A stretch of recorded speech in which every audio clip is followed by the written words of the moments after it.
Es un placer, estimados oyentes de la revista radial, recibirlos una vez más.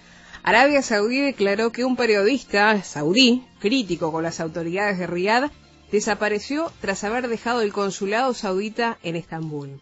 El presidente de Turquía, Recep Tayyip Erdogan, dijo que no puede haber una democracia con medios de comunicación porque no refleja lo que piensa el pueblo.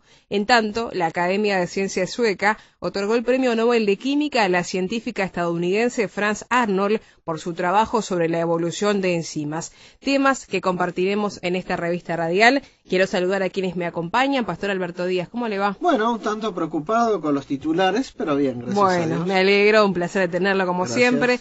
Saludamos a Ian Eises, integrante de Llamada de Medianoche. Ian, ¿cómo estás? Bienvenido. Bien, gracias a Dios. Bueno, saludamos también en la operación técnica a Robert Brasil y quien les habla, Victoria Pereira. Y si les parece, vamos a hablar entonces de la desaparición de este periodista saudí, quien ha sido crítico con las autoridades de Riad y que justamente desapareció en Estambul. Según informa el diario La Nación de Costa Rica, Arabia Saudí declaró el jueves que Jamal Khashoggi, un periodista saudí crítico con las autoridades de Riad, desapareció tras haber dejado el consulado saudita en Estambul. El Consulado General de Arabia Saudí en Estambul efectúa los procedimientos de seguimiento y coordinación con las autoridades locales turcas para descubrir las circunstancias de la desaparición de Jamal Khashoggi después de que dejara el edificio del consulado, recogía un comunicado publicado por la agencia de prensa oficial saudita SPA.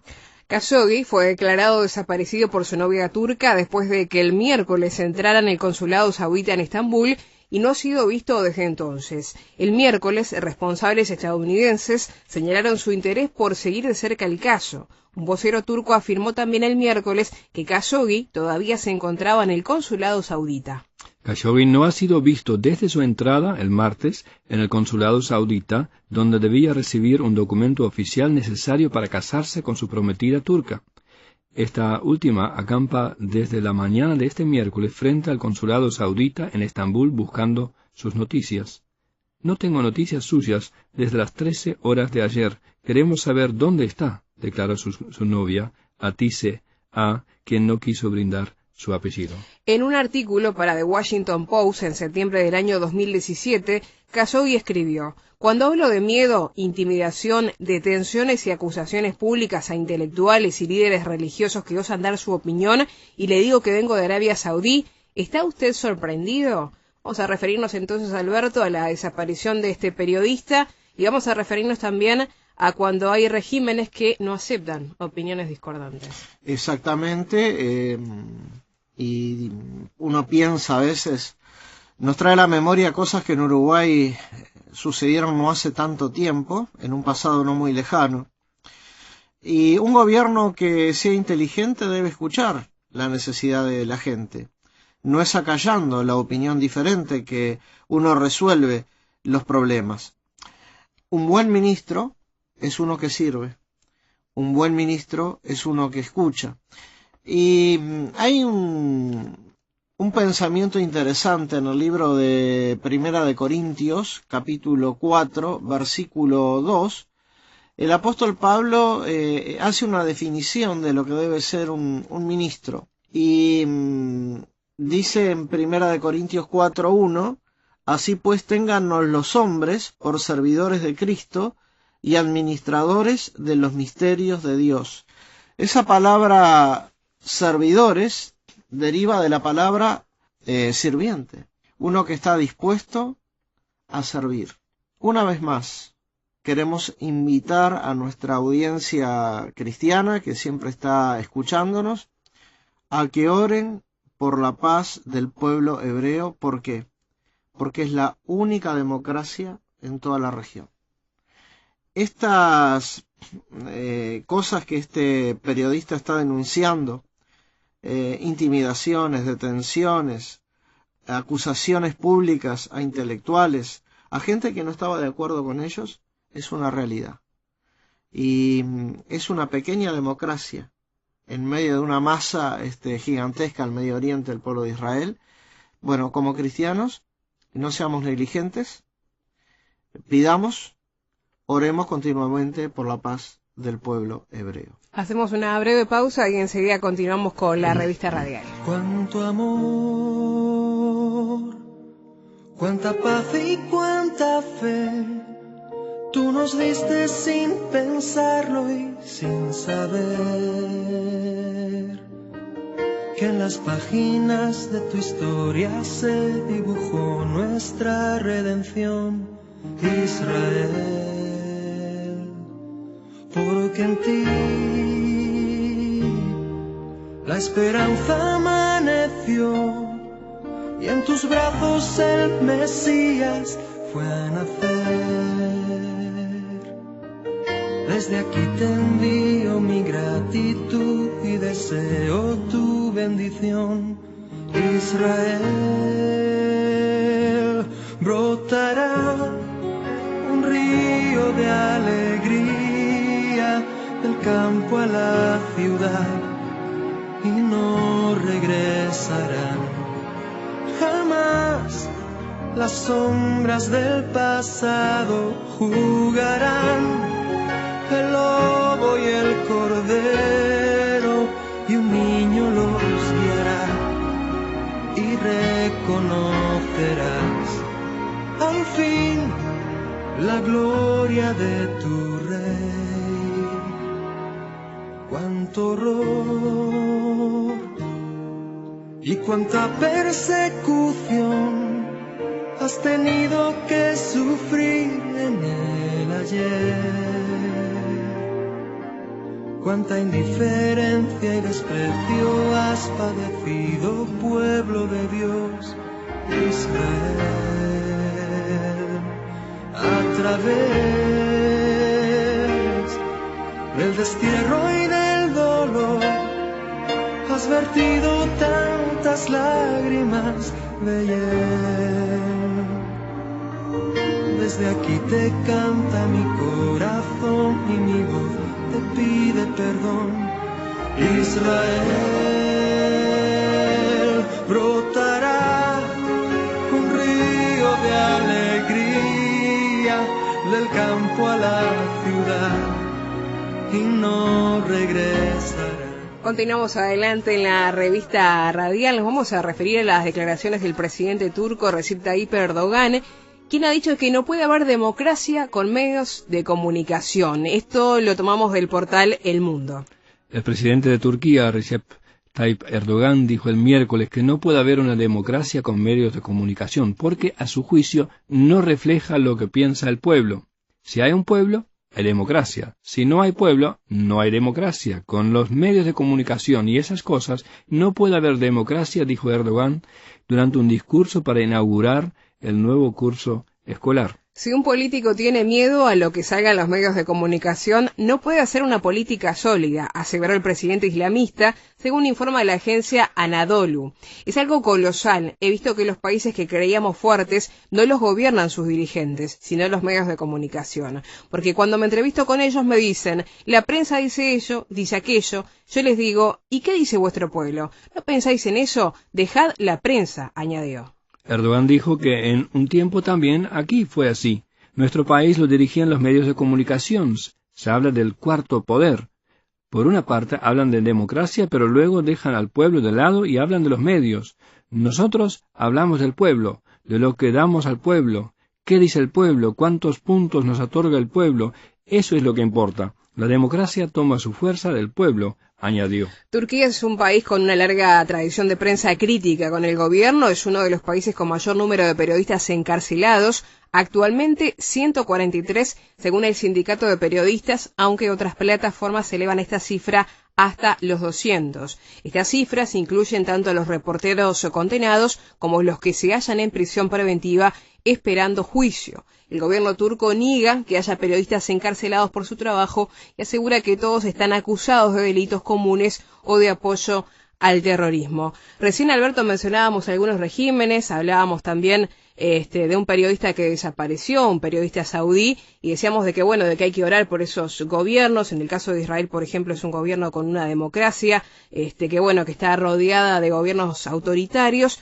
Lo cierto es que volvemos a hablar de un país que ya, esto no es nuevo, ¿no? Que ya conocemos el perfil del presidente turco. Son declaraciones que sorprenden, por ahí no tanto, pero que van contra los medios de comunicación. en una característica de un presidente que también mencionábamos anteriormente, muchas veces los ministros o quienes están al frente de determinados gobiernos olvidan muchas veces cómo debería ser su accionar cuando están al frente de un cargo público. Sí, un gobierno, lo vuelvo a repetir, lo dije en el bloque anterior, un gobierno que quiere ser inteligente debe tener esta característica, debe escuchar la necesidad de la gente, no es acallando la opinión diferente. Y esto lo digo en base a lo que la Biblia, que es la palabra de Dios, nos enseña. Esto de no querer escuchar es un problema muy antiguo, no es de ahora. Apelemos a la Biblia. Si nosotros abrimos la Biblia en Primera de Reyes, capítulo 12, versículo 4, vemos que el pueblo, la congregación de Israel, van hacia donde está el rey Roboam y le dicen, versículo 4, tu padre agravó nuestro yugo, mas ahora disminuye tú algo de la dura servidumbre de tu padre y del yugo pesado que puso sobre nosotros, y le serviremos. ¿Cuál fue la respuesta del rey? Y él les dijo, idos, y de aquí a 3 días volved a mí, y el pueblo se fue. Está muy bien. El pueblo vino con un requerimiento al rey, el rey pidió un tiempo para pensar la respuesta, para meditarla, eso es correcto. Y lo que sigue también era correcto. Versículo 6. Entonces el rey Roboam pidió consejo de los ancianos que habían estado delante de Salomón su padre cuando vivía y dijo, ¿cómo aconsejáis vosotros que responda este pueblo? Y ellos le hablaron diciendo, si tú fueres hoy siervo de este pueblo y lo sirvieres, y respondiéndoles buenas palabras les hablares, ellos te servirán para siempre. Nosotros dijimos en el bloque anterior que un buen gobernador, un buen gobernante, un buen ministro, tiene que ser eso, un buen sirviente, uno que esté dispuesto a servir a otros, no a sí mismo. Entonces, la Biblia hasta nos enseña cómo ser buenos políticos. ¿Querés ser un buen político? Bueno, tenés que pagar un precio, tenés que estar dispuesto a servir a otros. Fue muy bueno lo que el rey Roboam hizo, pidió consejo a los ancianos, y la respuesta de estos ancianos fue muy correcta. Ellos le dijeron, un buen líder no debe ser un dictador, un buen líder no es uno que está por encima de otros, un buen líder es uno que tiene que servir y no querer ser servido. Ahora, si tú sirves al pueblo, vas a ser un buen siervo, un buen líder. Si lo sirvieres, fue la respuesta en el versículo 7 que le dieron los ancianos al rey Salomón. Y ellos le hablaron diciendo, si tú fueres hoy siervo de este pueblo y lo sirvieres, así que aparece la palabra siervo y servir 2 veces, y respondiéndoles buenas palabras les hablares, ellos te servirán para siempre. ¿Cuál es la clave para un buen líder? Servir. Estar dispuesto a servir a las necesidades de otros. Y si Roboam hubiese guardado este consejo y lo hubiese llevado a la práctica, hubiese sido un buen líder. Dice el versículo 8, pero él dejó el consejo que los ancianos le habían dado y pidió consejo a los jóvenes que se habían criado con él y estaban delante de él. Y les dijo, ¿cómo aconsejáis vosotros que respondamos a este pueblo que me ha hablado diciendo, ¿disminuye algo del yugo que tu padre puso sobre nosotros? Entonces los jóvenes que se habían criado con él le respondieron diciendo, así hablarás a este pueblo que te ha dicho estas palabras. Tu padre agravó nuestro yugo, mas tú disminúyenos algo, así les hablarás. El menor dedo de los míos es más grueso que los lomos de mi padre. Ahora pues mi padre os cargó de pesado yugo, mas yo añadiré a vuestro yugo. Mi padre os castigó con azotes, mas yo os castigaré con escorpiones. ¿Y qué trajo esto? La división del reino. El pueblo no aceptó este delirio, ¿no? Entonces, ¿vieron qué importante es ser siervo? ¿Qué importante es servir? ¿Qué importante es responder con buenas palabras? La palabra ha dejado este testimonio para que aprendamos de este error garrafal que hizo el rey Roboam. Entonces, recuerden, un líder bueno no es el que se sirve a sí mismo, sino uno que sirve. Uno que adopta una posición de estar dispuesto de servir a otros.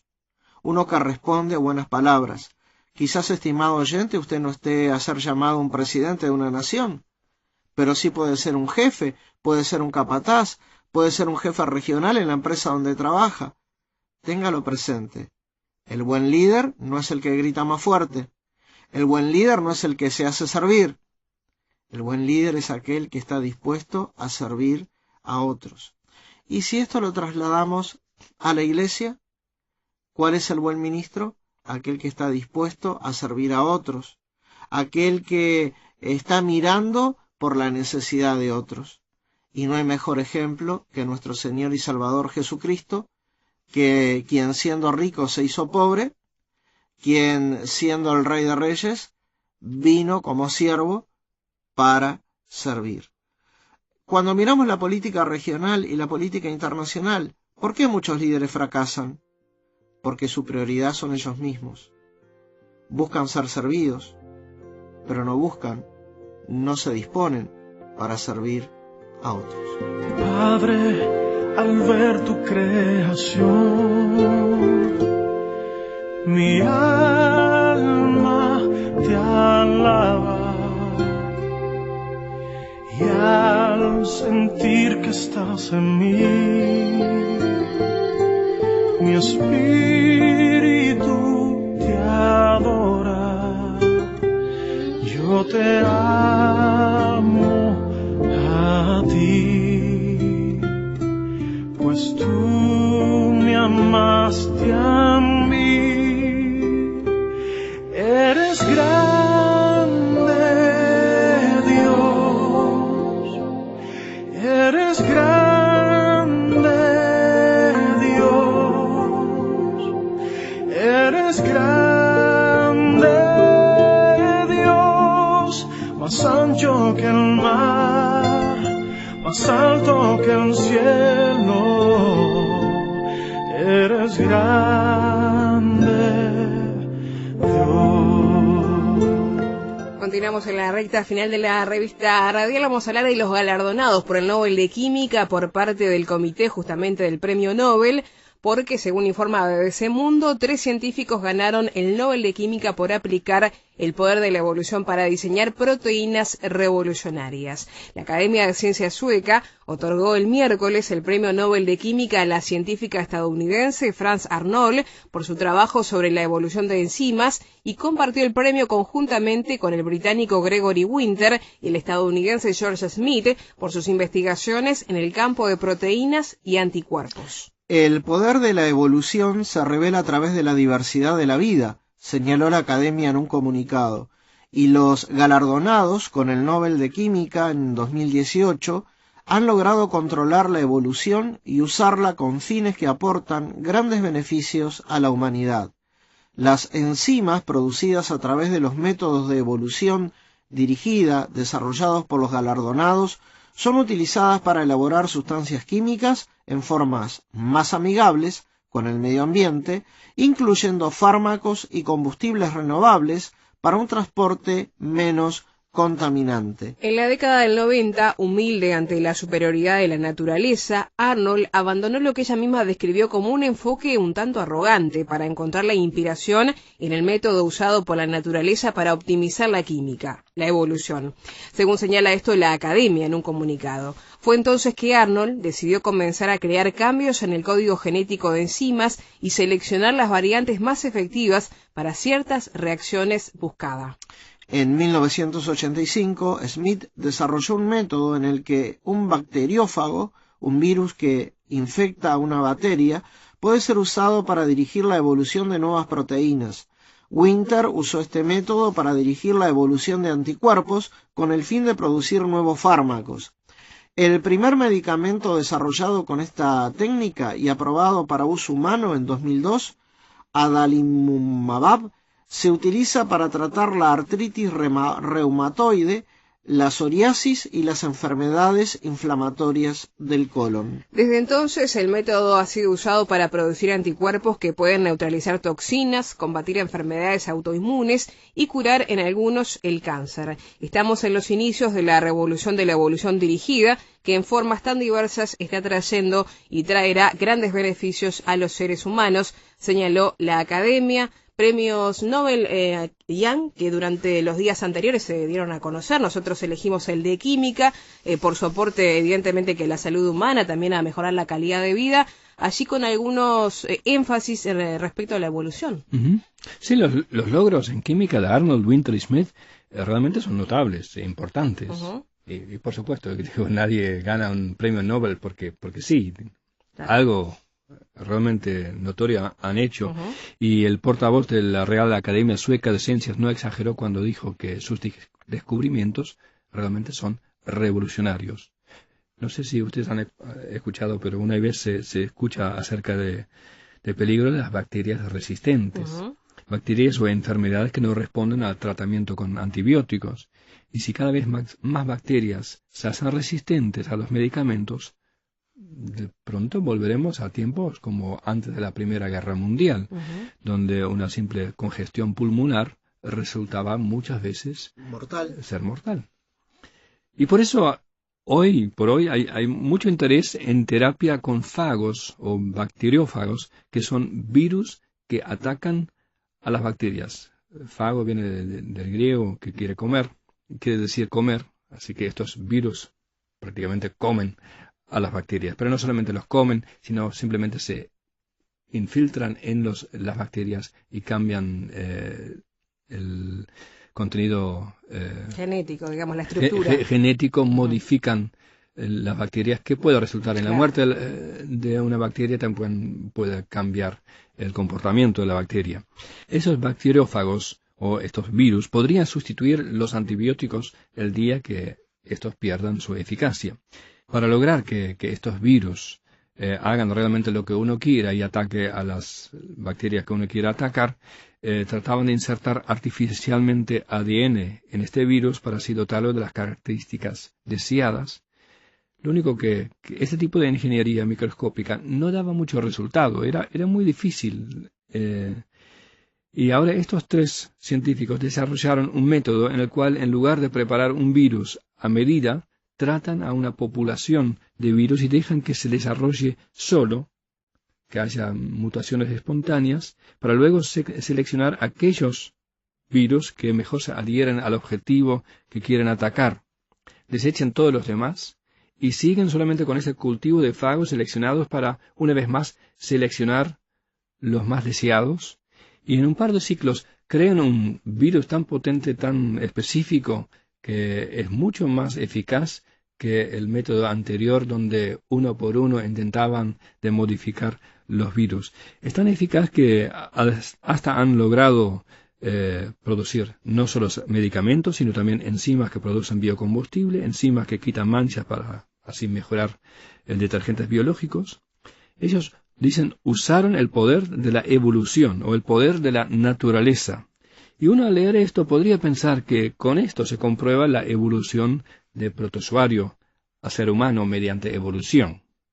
No es así. Vivimos en un tiempo en el cual el ser humano de alguna forma se ha librado de Dios. Dios ha venido a ser el Dios de los vacíos.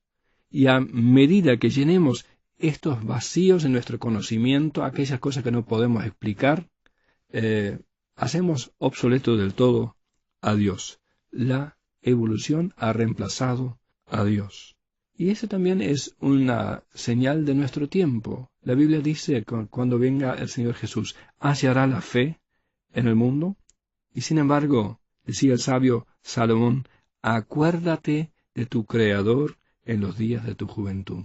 La Biblia nos habla de la importancia de no soltar a Dios como nuestro Creador. Hay una gran diferencia entre evolución y lo que sucede en el laboratorio de Arnold, Smith y Winter.